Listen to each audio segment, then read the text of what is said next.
Well, thank you. More of that. Okay. All right, where's the thing? Oh, here it is. Oh, wrong thing. Okay. All right, I'm going to try to talk out. It's sort of lopsided today. I guess. Okay. All right. Good evening. I'm Ann Kennedy. I'm a member of the board of Tales of Cape Cod.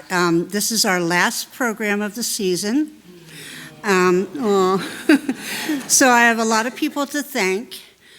First of all, I'd like to thank the members of our board and Diane Ross and Kathy Hauser. Diane's here tonight, Kathy's not, who are former board members and who come faithfully to take the admissions every week. So we really appreciate their involvement. Our sponsors, our speakers, and above all of you. So give yourself applause. Our annual meeting this year is going to be Monday, November 7th at 7 p.m., and we hope that you will all join us. We will have a short meeting, and then we will present a 35-minute film entitled A Love Letter to Cape Cod, which is a documentary produced by Protect Our Past in order to raise public awareness of the importance of historic preservation on Cape Cod. You can learn more about this organization by going to their website, www.protectourpast.org.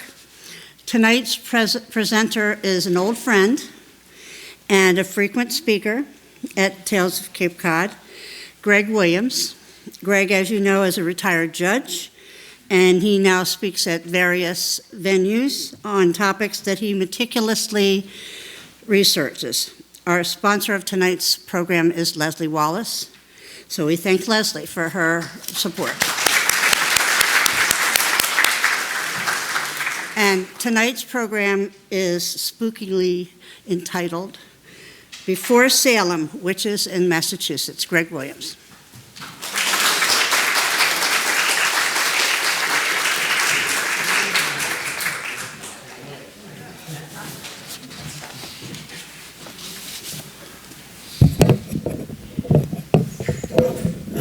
Welcome to October,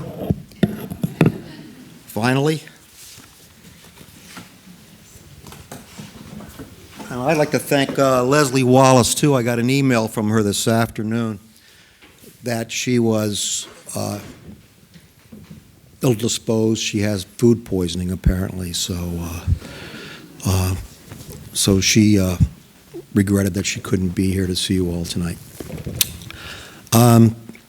I also want to dedicate tonight's presentation to my stepsister-in-law, whose name is Sharon Gogan. She died in August. She never came to any of my programs. So she was a woman of taste and discernment. But she liked topics like this, and I meant to bring a mug she got from me once that has a human skull pattern on it, which is something I really love. So anyway, we will get going if I can find the, there it is. Yeah, this is, can't hear me? Where's the IT guy? Or the AV guy? This is off balance here. Does this come off? Gene, can you fix this, Gene? It's on a tripod over there. I'm really glad I did this because every single talk I give, I'll screw up one of the technical aspects of it. So the slide should be great. What I'm going to do is, the title's a little bit well, it's not misleading, but before we get to the witches in Massachusetts before Salem, which, as you know, was in 1692, 1693, I wanted to talk a little bit about Well, Salem will be in the intro, and then I'm going to go into some descriptions of witchcraft because there's a lot of really gross stuff in there that I would miss if we didn't do that background history. And then we'll talk about Plymouth Colony, which didn't feature too much with the witches, but then we'll go north to Massachusetts Bay Colony, which did a lot. The Salem witch trial hysteria began in February 1692 in the home of Samuel Parris. He was the pastor of Salem Village, which is now Danvers. At the time, it was sort of a rural suburb of Salem Town, which is the Salem that we do know. Parris's 9-year-old daughter, Elizabeth, known as Betty, and her orphaned 11-year-old cousin, Abigail Williams, no relation. They were probably fueled by tales from the woman pictured here. This was Parris's enslaved woman, Tituba. But these kids started behaving strangely. They became ill. They were afflicted with various kinds of convulsions and contortions. They would throw objects around the house. And pretty soon they were joined in their apparent torment by others, including 17-year-old Elizabeth Hubbard, who was the first person of age to testify in the witch trials. This hysteria spread to Salem Town, Topsfield, Andover. Most people know at least a few names of some of the principals in the Salem witch trials. Maybe Rebecca Nurse, say, or maybe Bridget Bishop, maybe Martha Corey, surely Martha's husband, Giles Corey, 80 years old, more weight. You know that story, I'm sure Giles Corey would not plead to witchcraft. Man's 80 years old, they laid him out in a field, put a board over his chest, and kept piling rocks on it until he died, which took 2 days. By the time the frenzy ended in May of 1693, more than 200 people in Essex County had been accused of witchcraft. 30 of them were convicted. Of them were 14 women, 5 men hanged, and Giles pressed to death with heavy stones. At least 5 people died in prison. This was the most extensive witch hunt in what would become this country. In close second place was the more prolonged and attenuated witch hunt in Connecticut, known as the Hartford Witch Hunt or the Connecticut Witch Hunt, 1647, 1663. That episode resulted in 37 cases, 11 executions, including the first execution in these colonies for witchcraft. A woman, 32 years old, whose name is variously given as Alsa, Axa, or Alice Young. She was from Windsor, Massachusetts, and she was hanged in 1647. The details of whatever her offenses were are lacking, but another woman was hanged for, quote, dancing around a tree while drinking liquor.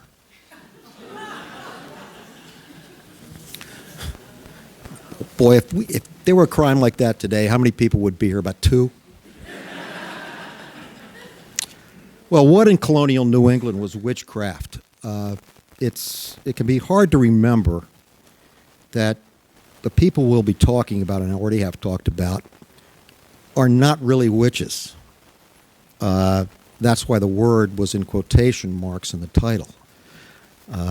One eminent historian doesn't even use the term witch hunts in his writings. He uses the term doesn't use the term witchcraft. He uses the term witch hunting.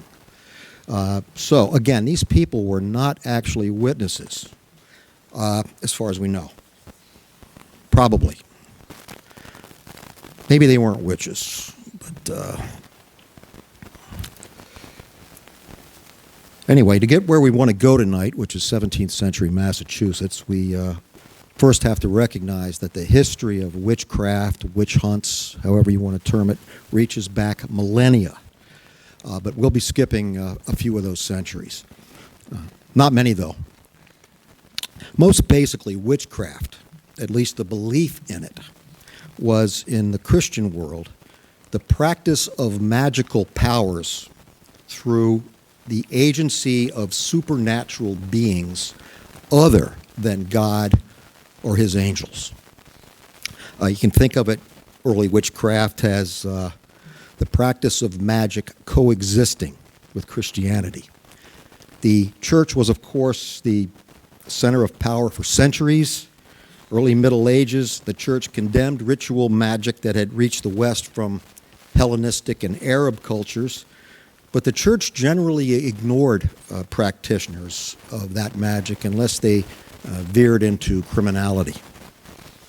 That stance gradually changed, and in the 14th century, witchcraft trials in Europe began to proliferate.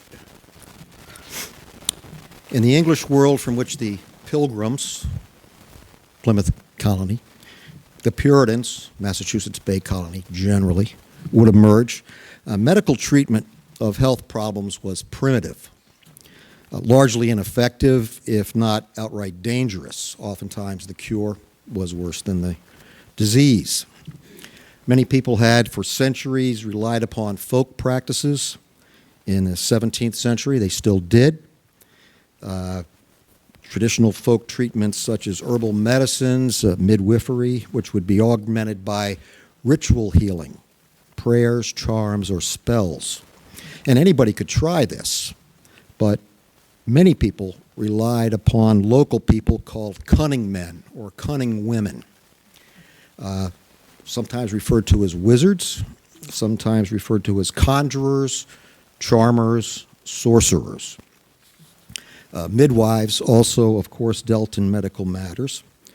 Treating medical problems was generally considered white magic or counter magic. The other kind was black magic or maleficium. And that kind of magic became the province of witches. And eventually, all magic practitioners were targeted as witches. More pointedly, witch also applied to some, usually women, who could harm others by touch, potion, curses. They could do that on animals upon which people relied for their food. They could kill farm animals or make them behave strangely. They could alter nature, interfere with it by halting cows' milk production, say, or by ruining food, cheese, butter, beer, that kind of thing. And a witch could also torment people by means of an apparition or a spectral self. And that led to the development of spectral evidence, which became a huge thing, obviously, in the Salem witch trials. The shift in attitude against witches flowed from the belief that witches obtained powers after purposefully having entered into a pact with the devil. Maybe by signing a book, which they might have done in blood, or maybe by kissing the devil. That's exactly what it looks like. And however you allied yourself with the devil, it was, of course, heresy. It was the worst sin. You had renounced God. By the way, denying the existence of the devil was also heresy. It's complicated. Obviously, then, a witch who was disloyal to God deserved to die. Didn't much matter how. Now, when we say the devil, though, what really does that mean? An actual being, depicted here. But it's more nuanced than that. And by nuanced, I mean, again, it's complicated. But let's let our favorite Puritan divine Cotton Mather explain. If you've never actually read Cotton Mather's stuff, you really should. It's great. I hope I can convey some of its flavor. It is not one devil alone that has cunning or power enough to apply the multitudes of temptations whereby mankind is daily diverted from the service of God. No, the high places of our air are swarming full of those wicked spirits whose temptations trouble us. They are so many that it seems no less than a legion or more than 12,000 may be spared for the vexation of one miserable man. But because those apostate angels are all united under one infernal monarch in the designs of mischief, 'tis in the singular number that they are spoken of. And I hope that clears it up.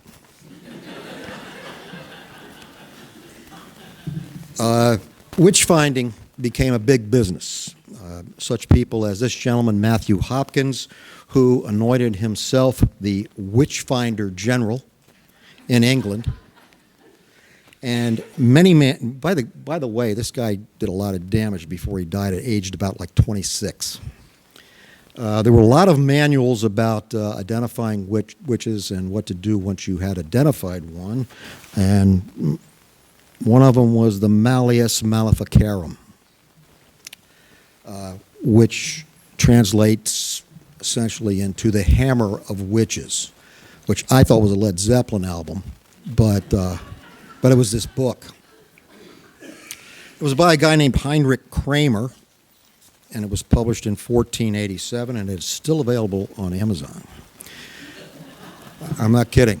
All along, as we mentioned, it was assumed that most witches were women because of their physical weakness, their mental weakness, and their inability to resist the blandishments of Satan. And the Maleficarum flat out concluded, quote, "All witchcraft comes from carnal lust, which is in women is insatiable."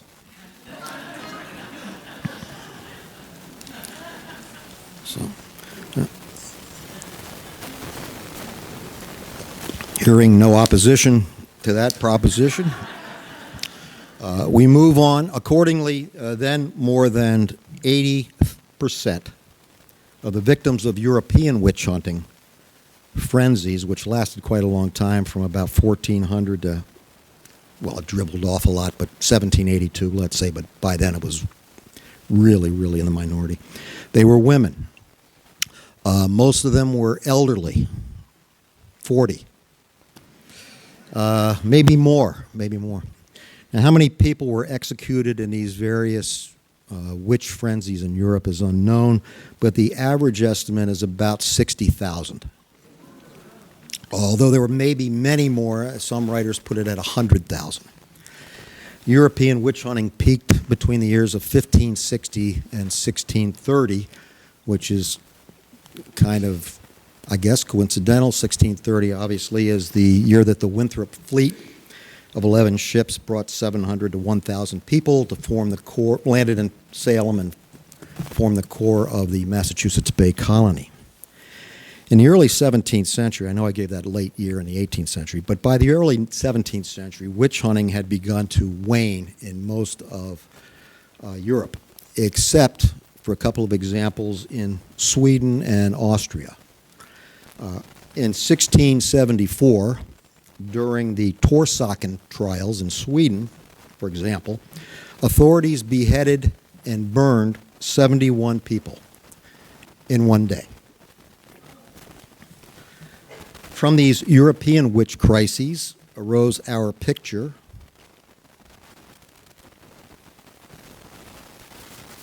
of proving that someone was a witch by means of a process called swimming the witch. Obviously, this was a trial by ordeal in which God was provoked into providing the verdict. The suspect was tied up, thrown into a body of water. If she floated, she was a witch. If she was not floating and she sank, she was not a witch. She might drown, but at least she was not a witch.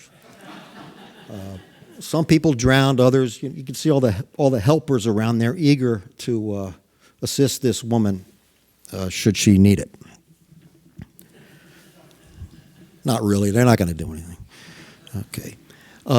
Also from Europe comes our picture of witches being burned, usually alive, at a stake or here on a otherwise perfectly good ladder.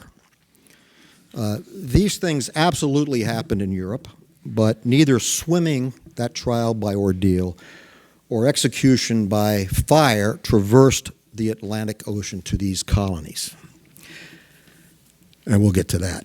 Now, here in the colonies, the best evidence against a suspected witch was her, or his, but mostly her, confession, obviously, which kind of really fit into the practice of their religion. The separatists were constantly examining themselves and everybody else anyway as to their spiritual fitness and constantly being pressured to confess. So the authorities sought confessions, and it will likely not surprise you that confessions were sometimes achieved through means inconsistent with due process and basic fairness. The favorite method around here was sleep deprivation, which they were very good at.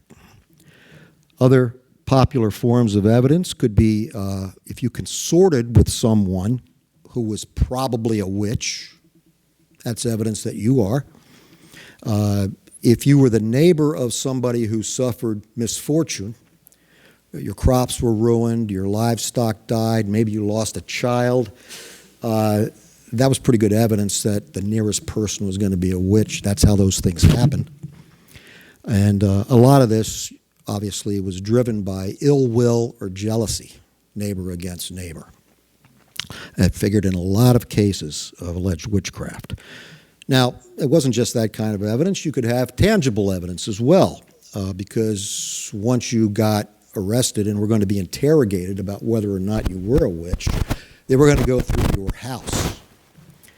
And they might find such damaging things in there as pins, because obviously, if you have pins in your house, you're using those to torture somebody. You might have suspicious potions in your house. That was going to be evidence that you were a witch. And you might have a poppet or a puppet or an image that looks like something like that. I spent way too much time making this. Way too much time. But there are some puppets that still exist in some museums. Not this one, this one. This is for sale, by the way.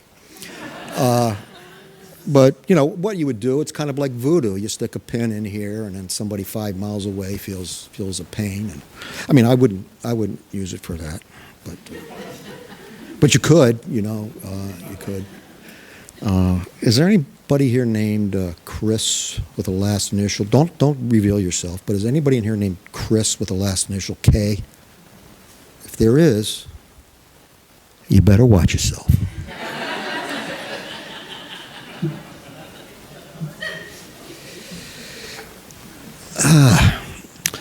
This was a crude representation of a person, obviously, casting spells for that person. Now, you will have heard, and you will not have expected to hear this tonight, but you will have heard the vulgar expression, cold as a witch's tit.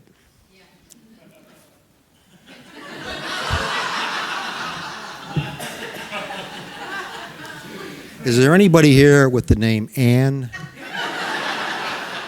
The last initial C? Just curious. Am I not talking loud enough? Well, that's my style, Ann. I'm kind of withdrawn, so I'll try to talk louder. Yeah, they did. Well, witch's tit. What does that mean? Well, witches were typically accompanied by a familiar. This is a being who assists the witch. This could be an animal or an imp, which is a kind of demon, maybe humanoid, maybe animalistic. In England, the first so-called witch persecuted by witch-finder General Matthew Hopkins was a woman named Elizabeth Clark, who was executed in 1645, who apparently managed a virtual menagerie of familiars. It's my favorite picture in the whole thing. There's Matthew Hopkins at the top, and then there's Elizabeth Clark, and these are her familiars, some of them. There's one here called Jarmana, right there. It's kind of a poodle. And then there's Vinegar Tom down at the bottom. And there's a diabolical black rabbit over here called Sugar and Sack. Or Sack and Sugar. Sorry, I had it backwards. Sack is a liquor, obviously. Not shown, but named are several others. There was one called Pie Wacket, and another one called Grizzled Greedy Gut. Now, here in Massachusetts, familiars were usually cats, dogs, cattle, hogs, and one notable witch had a little yellow bird as her familiar, which that just doesn't seem right, but she did. Familiars are nourished by suckling blood from witches' teats, or tits. A witch's teat is sometimes confused with a witch's mark, sometimes called the devil's mark, which is a blemish or a mark on a person made by the devil to signify the bond between them. Those marks are sometimes difficult to discern, and they are typically numb to pain, so they would be tested by a rising occupation of witch prickers. And these were people who went around and pricked witches for money. And a lot of fraud entered into this game. The one in the middle has a retractable needle, so you could cheat with that. And the one on the right has that bend in it, and that would, at least theoretically, prevent cheating. But some people made some pretty good money doing that, and until they were found out. So they would use these implements to, probably worse than these, to prick suspicious spots, which were supposed to be spots that the witch herself or himself could not feel. So it wasn't causing them any pain. When you're digging around in somebody with a thing like this, it's not going to cause them any pain, obvious. Now, Massachusetts seems to have paid more attention to witches' teats than to witches' marks. Suspects would definitely be examined for witches' teats after having been stripped and, if necessary, shaven. Teats could be anywhere on a witch's body. Anywhere. Anywhere. And, of course, they were frequently in a person's most private areas. Too bad for you if you had a pimple or a boil or a bed bug bite or a mosquito bite. You could try to convince the examiners that those were all naturally occurring features on your skin caused by some outside agency, and they were not going to buy it. Now, what is now the Commonwealth of Massachusetts was, of course, not that in the 17th century. There were two main colonies, as I mentioned before. The one we're in, which would have been Plymouth Colony, established essentially by the Saints / Pilgrims in 1620, and then the Massachusetts Bay Colony. There's a whole complicated history of these political units and their boundaries, but you're not too far off if you think of what is now Massachusetts as being kind of split, with Massachusetts Bay Colony going far west beyond imagining. They had no idea where that thing ended up. Now, in the list of capital crimes, that is, crimes for which you were subject to the death penalty, as posted in the Plymouth Colony in 1636, witchcraft came third after treason and murder. Specifically, the offense was described as, quote, solemn compaction or conversing with the devil by way of witchcraft, conjuration, or the like. So there's that pact with the devil element. In 1661, 19-year-old Dinah Sylvester of Marshfield, anybody here from Marshfield? Probably not. It's pretty far away. All right. She was summoned to the general court in Plymouth to answer an allegation of defamation, which is a way a lot of this kind of would get churned up. Somebody would start calling someone a witch, and then that person would sue the accuser of defamation. But Dinah claimed to have seen her neighbor, Goodwife Holmes. We don't even know this woman's first name. She had seen Goodwife Holmes turn herself into a bear. That kind of shape-shifting is serious witchery. I mean, that's you're right up there, because that kind of thing is closely associated with the devil, since he did that kind of thing all the time, or they did, depending on how many devils there were.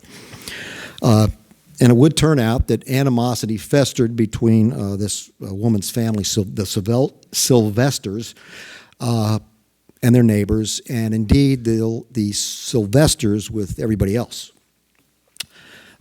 When she was examined by the magistrates, not physically, just questioning, though, Dinah could not describe the kind of tail that the creature had, because the creature that Goodwife Holmes turned herself into, a bear, because it was facing her.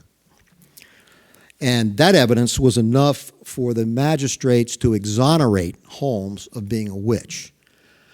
It's like, really? You can't describe a bear's tail and let this witch walk free? The magistrates ordered Sylvester to pay a fine of £5 to William Holmes, Goodwife Holmes' husband, not to her, to her husband, or be publicly whipped. Or she could admit the offense publicly, and then she'd be liable only for court costs. Well, she chose that. Again, you've got this theme of ill will between neighbors, context of a defamation claim. That would be repeated again and again. But there was only one witchcraft case brought during the existence of Plymouth Colony. The details are somewhat sketchy. Woman named Mary Ingham of Scituate. Anybody here from Scituate? Anybody here ever been to Scituate? Anybody even heard of Scituate? It's not that far. This woman, Mary, was an elderly matron. She was indicted in 1676 for inflicting violent fits upon an apparently already unhealthy 13-year-old girl named Mehitable Woodworth, until she was, quote, almost bereaved of her senses, and so hath greatly languished. Ingham, by the help of the devil in a witchcraft or sorcery, maliciously procured much hurt, mischief, and pains upon Mehitable Woodworth. Ingham pleaded not guilty, but she put herself on trial of God and the country. So that means a jury trial. And just so you know, we still say that. We still say that you, as a criminal defendant, are placing yourself upon the country, and the jury is told that which you are. You are the country. And a lot of them go, what the hell are they talking about now? But that's what it means. So 12 white guys found her guilty. And at this point, I usually rhetorically ask, when were the first women jurors seated in the Commonwealth of Massachusetts? And if you've ever been to my other talks Why you would, I don't know, but you might have. And I'll usually point out that that is, well, who wants to give a, does anybody know that? Has anybody paid attention before when I've said this? I work this into every single talk, so I'm a little surprised. 1951. That's correct. 1951 as a result of a statute passed in 1950. But when I was researching this topic, I learned that in 1678, 5 women served on a 12-person coroner's jury who were assembled to determine the cause of death of a young child. So there were 5 women jurors in 1678, for a coroner's jury at least. And that kind of does it for Plymouth Colony. We were pretty clean around here. Not a lot of witches. Pretty good. So we're going to move to the Massachusetts Bay Colony, a larger geographical area and one with much more witchy activity. Too much, of course, really, especially as it turned out toward the end of the 17th century, especially in Essex County. Now, the first known witchcraft matter in Massachusetts, Massachusetts Bay Colony, was in Boston in 1638. A woman named Jane Hawkins, who was not indicted for witchcraft, but, and this is, you've probably seen this picture before, but if you haven't, that's John Winthrop, who was the governor then. And if that face doesn't say party,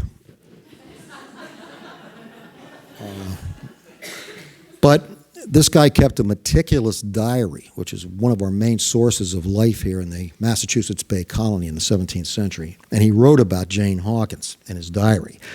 And he even put in there that she had much familiarity with the devil in England. In 1637, Jane Hawkins acted as a midwife at Mary Dyer's delivery of a child. That name might be familiar to you, Mary Dyer.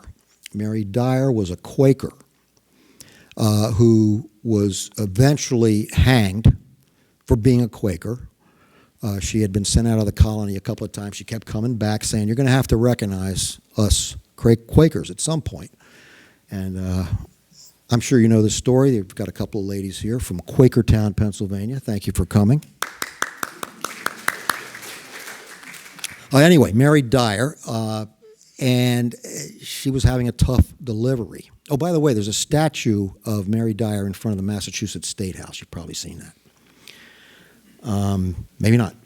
But she was acting as a midwife at Jane Hawkins was acting as a midwife, and the birth was very difficult. So she called another one of, not on the phone, but, probably out the window, but called upon one of Dyer's other friends, Anne Hutchinson.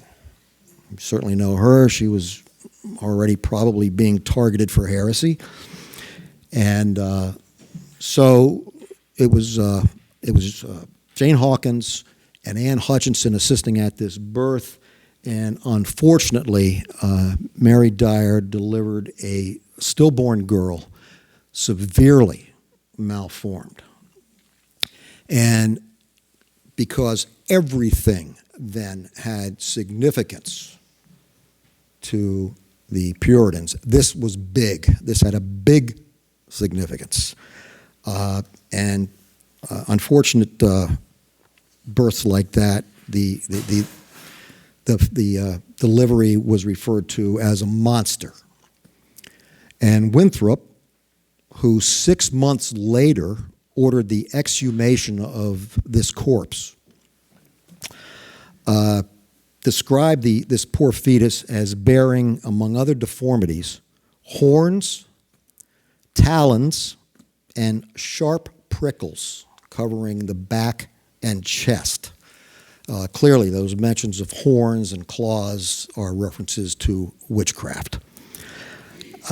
That certainly was not the way that this worked out, but so monstrous birth, clearly a big sign of God's displeasure.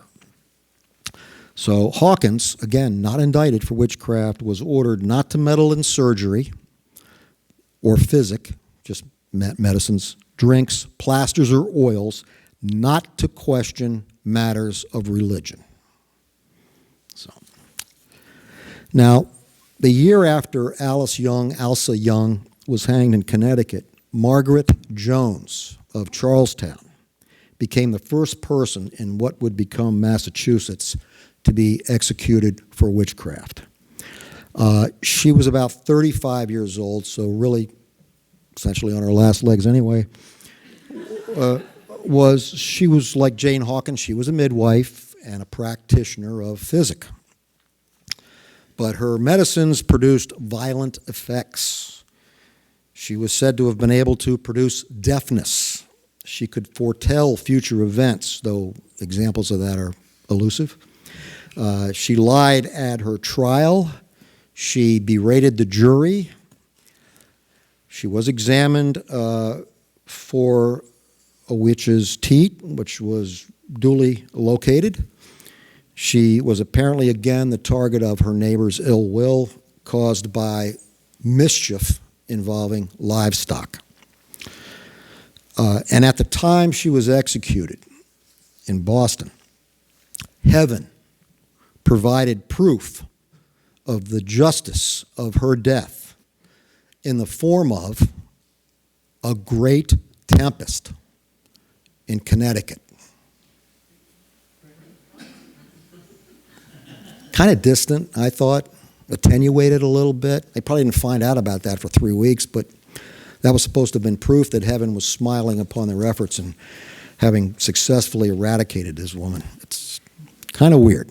But anyway, Puritans. Margaret's husband, Thomas, was also suspected to be a witch, but he was not prosecuted. Margaret was tried in May 1648 and hanged in June. I always work this in, too, the mechanics of hanging. The one that we're probably most familiar with is called the long drop. That's the method of hanging where you have the intent that the hanged person fall that is calculated so as to break the neck immediately. That did not evolve until at least the 1840s. So all these executions were achieved by what's called the short drop, which is strangulation. In the 17th century, the condemned was usually made to ascend a ladder, maybe on a tree, and then with the noose around her neck, and then the ladder was removed. When you are executed in that way, death usually takes 10 to 20 minutes. And that's the reason for the sentencing phrase, hang by the neck until you are dead. They don't put a time limit on it. And that's why your legs are bound up, because if you're being strangled, you're going to kick, and that's unsightly. But you hope that unconsciousness occurred within between 6 and 15 seconds. That's still a long time. But whenever you hear about anybody being hanged before about the 1840s, that's how they were hanged. Not nice. Ann Hibbins. Ann Hibbins of Boston. She is doubly noteworthy. She was real, and she became a character in Nathaniel Hawthorne's novel, The Scarlet Letter, in 1850.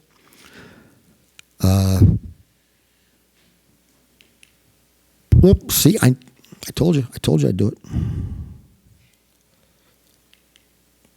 There she is, as depicted in The Scarlet Letter. In the book, she is a witch, and she is trying to tempt the main character, Hester Prynne, to practice the craft. The second thing for which she's noteworthy is, although she was outspoken and reportedly displayed, quote, natural crabbedness, she was not a midwife or a healer.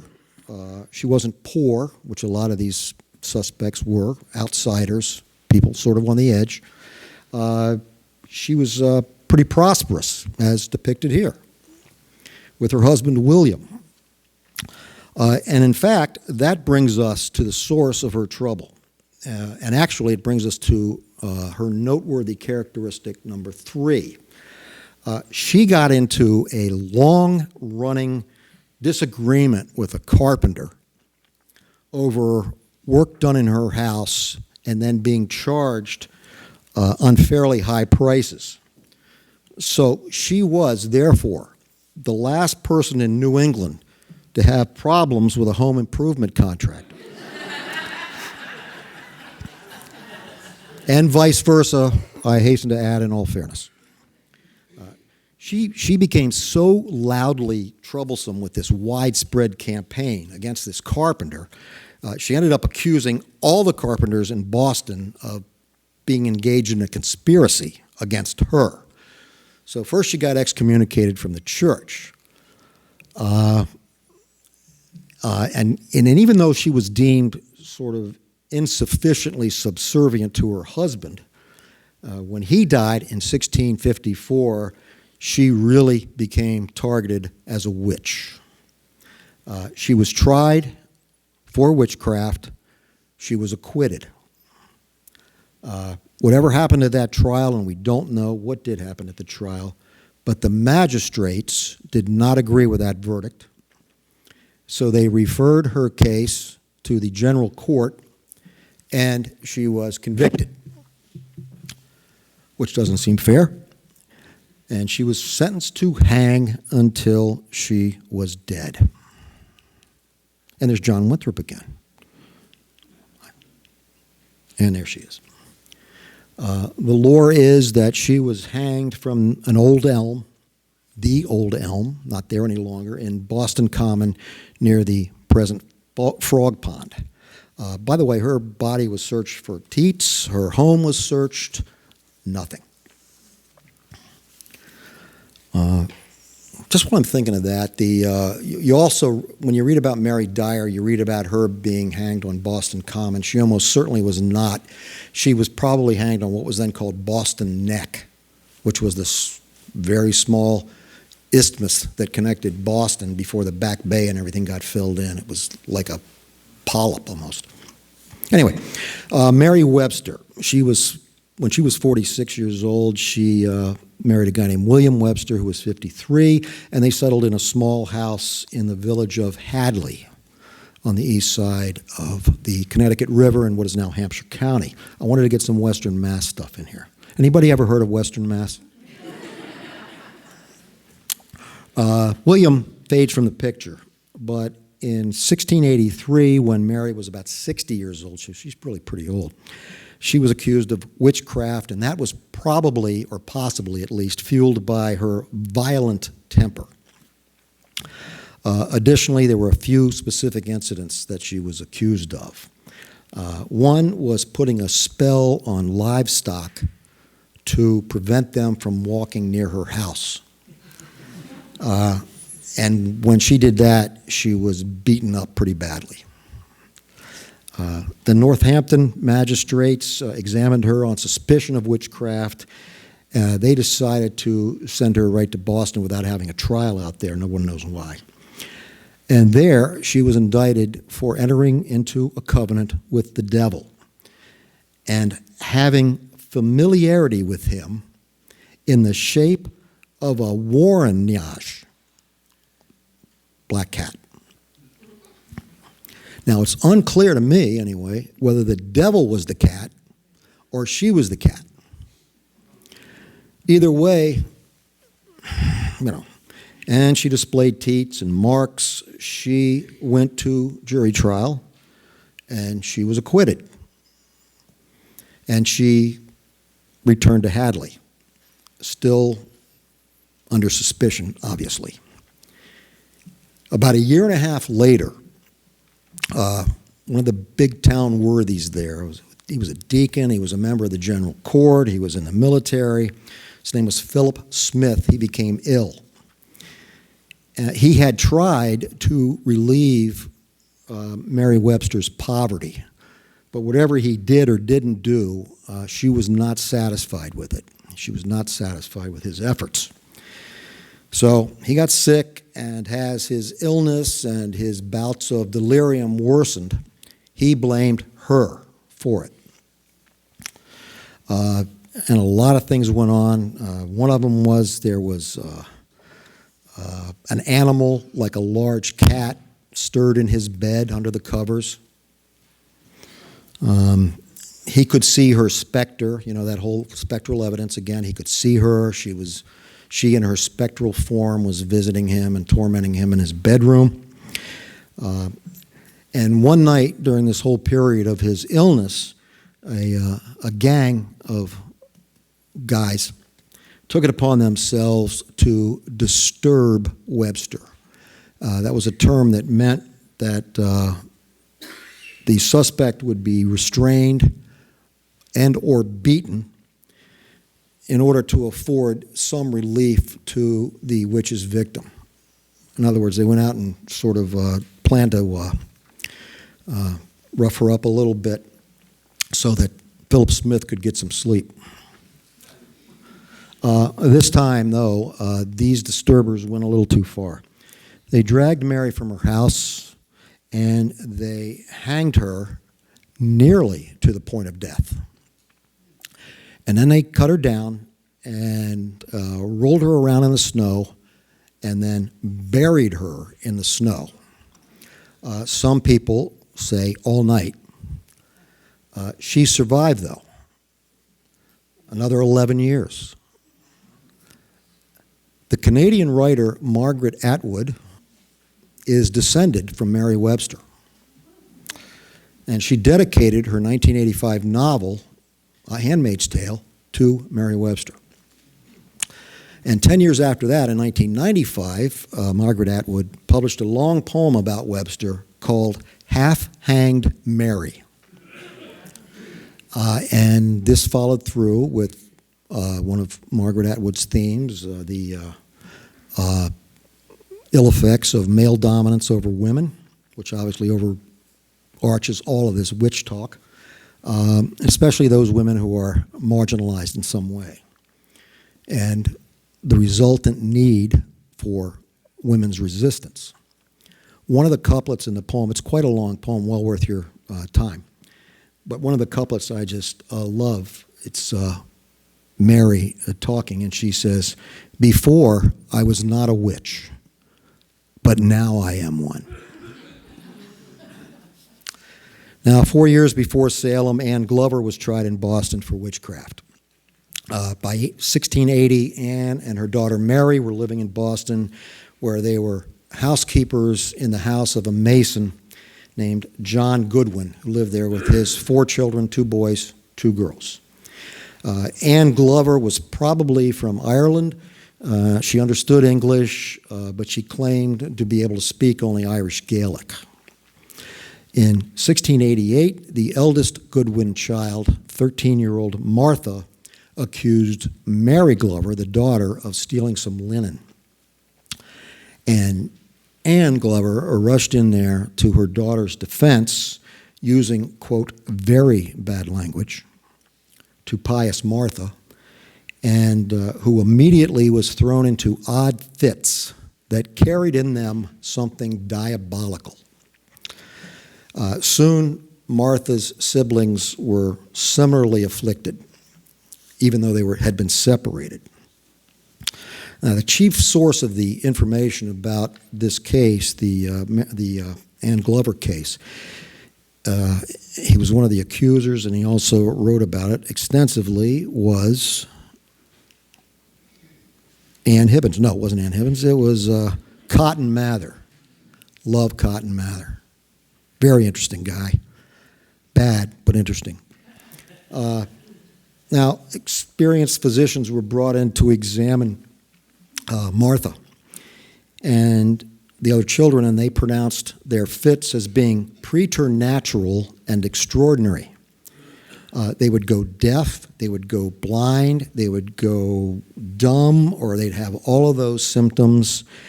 They would swallow their tongues and then immediately extend them to a prodigious length. They would open their jaws to the point that they would snap and then they would shut them with, quote, a force like that of a spring lock. They would go into contortions with their shoulders, their elbows, and their wrists. Their bodies would contort as though they were tied neck to heels. Then they would be drawn back enormously. They yelled that they were being cut by knives, they were being struck by fists. The younger child soon recovered from this torture, but the others did not. Now, when the magistrates questioned Ann Glover, she provided such a, quote, wretched account of herself that she was placed into custody. And the search of her house uncovered several images or poppets stuffed with goat's hair. It's under there somewhere, or maybe it's left. Now, confronted by this evidence, Glover supposedly confessed, admitting she had tormented the children by stroking her poppets with a finger wetted with her spittle. I haven't tried that yet. Now, when the child victims appeared in court, and she did that as kind of a demonstration, the results that the magistrates were looking for were displayed to them. Magistrate asked Glover if she'd had anybody to stand by her, and she said yes, her prince. And then she looked up at the ceiling and she added, no, he's gone. The following night, she was supposedly overheard complaining to a devil because he had deserted her.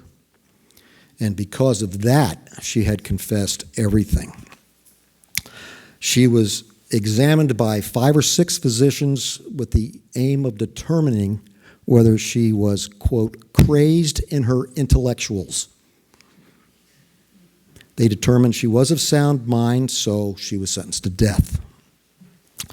Now, Mather visited Glover in jail twice, and she warned that the afflictions of the Goodwin children would not cease after her death because other witchcraft practitioners were involved. Presumably she, and she was the last person executed in Boston for witchcraft, was hanged in the usual manner as I've described. And after her execution, the children's torments increased. They would bark, they would purr, they floated around with their toes touching the ground only occasionally. One boy, oh, wait a minute. Where's the poppet? Just a second. Might want to stay in there, Ann. One boy said he was being roasted on a spit that pierced the entire length of his body.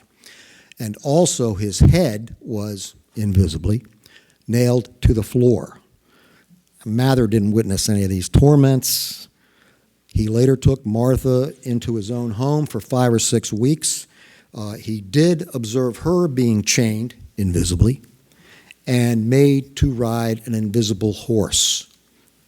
Not sure what that looked like. But this experience absolutely convinced Cotton Mather that devils absolutely did exist and witches absolutely did exist. His book, called Memorable Providences Relating to Witchcrafts and Possessions, appeared in 1689, about a year and a half before other young girls, this time in Salem, would succumb to fits and visions. Oh, come on, this is supposed to be dramatic. The poppet got in the way. Thank you for coming. Have a safe ride home.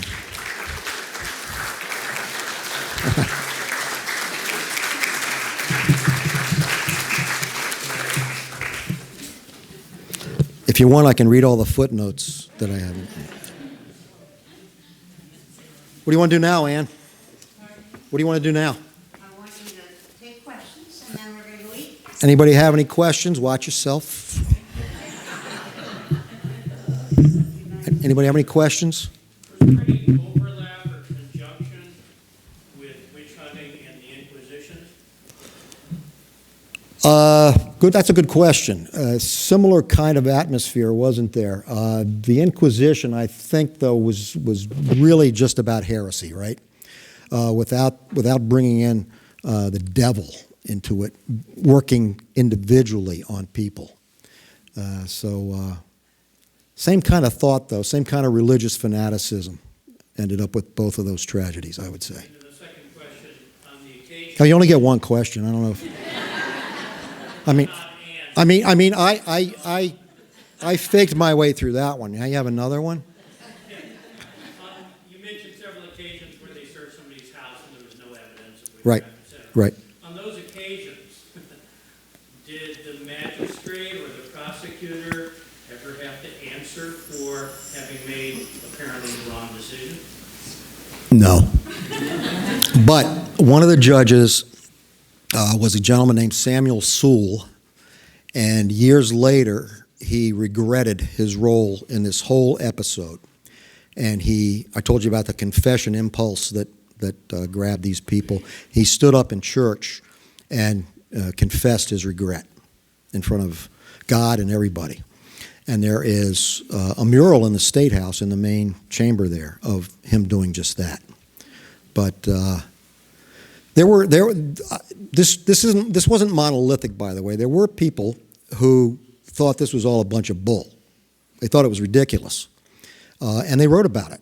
And they were very, very skeptical of this. They just didn't believe that people were being worked on by supernatural beings. But in these small towns and villages like Salem Village, they were definitely in the minority. People believed all kinds of stuff.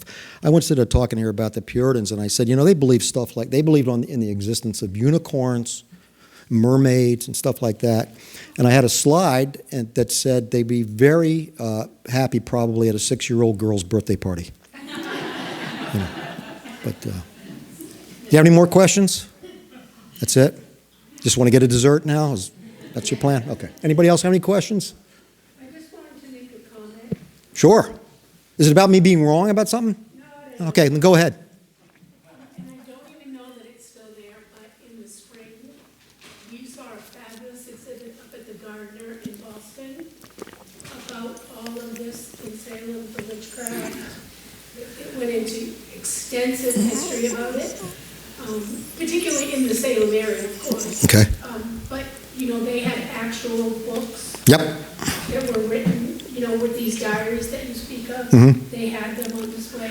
If anyone were interested, I don't know if it's still there or not. I don't know if it's the same exhibit, but there is an extensive witchcraft exhibit in Salem right now at the Peabody Essex Museum, which is a fabulous museum anyway. Well worth a look. But thanks for bringing that up. Very good. Sir. Can you comment on any cases that may have taken place in Cape Cod? I knew somebody would ask that, and that's why I titled the program as I did, Before Salem.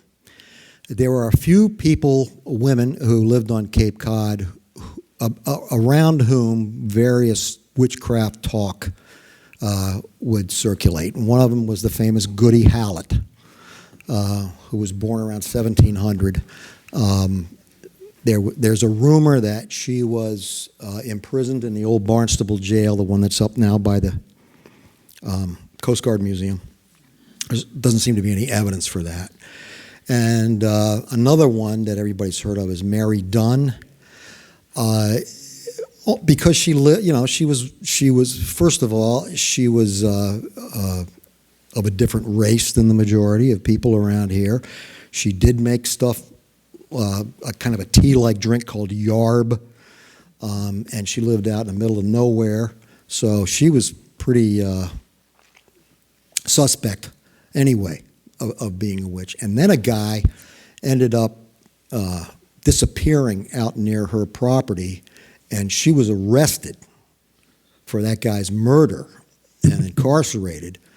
And who let her go but Lemuel Shaw, who was the Chief Justice of the Massachusetts Supreme Judicial Court between 1830 and 1860. He was from West Barnstable. And he said, "This is ridiculous. You have nothing on this woman. You've got no evidence." And he let her go. And then there's another one named Blatchford. And I mean, I can read you the whole footnote, but I don't remember what she was supposed to have done, but nothing like this. You know, but that talk, yes, swirled well into the 19th century, probably the 20th century, and maybe the 21st century. I don't know. Greg, I just thought with your perspective on this matter, can you assure us that in fact this wave of investigations was the greatest witch hunt in American history? Which one are you talking about now? Yeah, it was. Salem was. Salem was an honest-to-God witch hunt. Yes, sir. At some point, the daughter of the minister, who was one of the first ones afflicted, Yeah, Betty. stand up in church and say they made the whole thing up, and she was forgiven. I think so. You're talking about Betty Paris. Yeah, Betty Paris and Abigail Williams. I think Betty did later. She kind of recanted. A little late, especially for all those people who died. But I think you're correct on that, sir. Anybody else? Anybody want dessert? It's in there.